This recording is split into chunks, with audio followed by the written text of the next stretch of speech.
Virgi, selamat malam waktu Indonesia. Terkait dengan hal ini, apa saja tentunya langkah-langkah yang dilakukan oleh Amerika Serikat menghadapi rencana Israel untuk menyerang Rafah Gaza Selatan Palestina? Virgi. Ya, sejak awal April lalu, pemerintahan Presiden AS Joe Biden telah memperingatkan bahwa dukungan AS untuk Israel akan disertai syarat kecuali jika Israel mengambil langkah untuk melindungi warga sipil.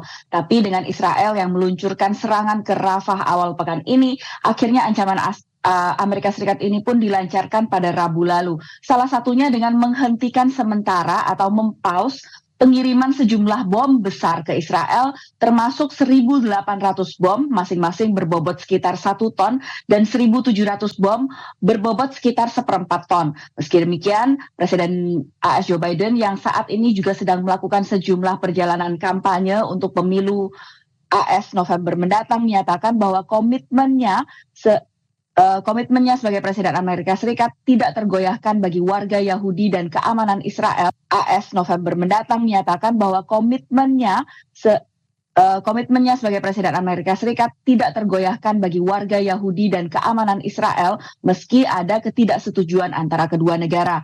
Pemerintah Joe Biden baru saja meloloskan paket bantuan senjata tambahan untuk Israel senilai $827 juta, tapi di saat yang sama terlambat untuk mengirimkan laporan pertanggungjawaban ke Kongres AS terkait apakah Israel melakukan pelanggaran hukum kemanusiaan dengan menggunakan senjata Amerika Serikat. Di tengah terus berlanjut pergerakan Israel untuk masuk ke Rafah, negosiasi juga terus berlanjut untuk melepaskan atau pelepasan sandera warga sipil dari kedua belah pihak antara Hamas dan Israel. Jaya. Kalau itu tadi respon dari pemerintah, lalu bagaimana dengan respon dari warga Amerika Serikat sendiri atas penghentian sementara pengiriman senjata atau bom dari Amerika Serikat ke Israel ini, Virgi? Ya, saat ini kita masih melihat terus adanya pergerakan protes pro-Palestina di kampus-kampus di penjuru Amerika Serikat.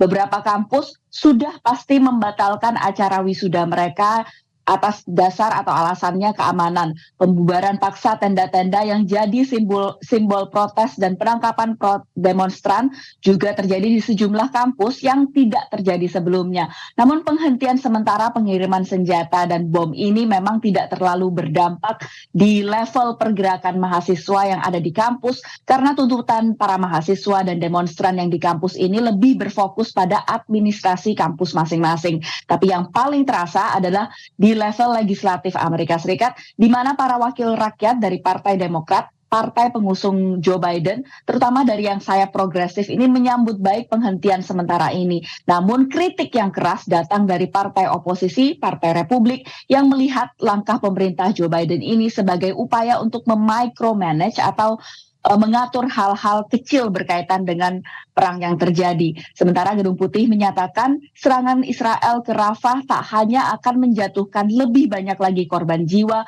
tapi juga menjadi salah satu kesalahan strategi Israel yang akan memperkuat Hamas di meja negosiasi. Jaya. Baik, Virginia Gunawan melaporkan langsung dari Washington DC, Amerika Serikat. Terima kasih, Virgi. Selamat malam waktu Indonesia.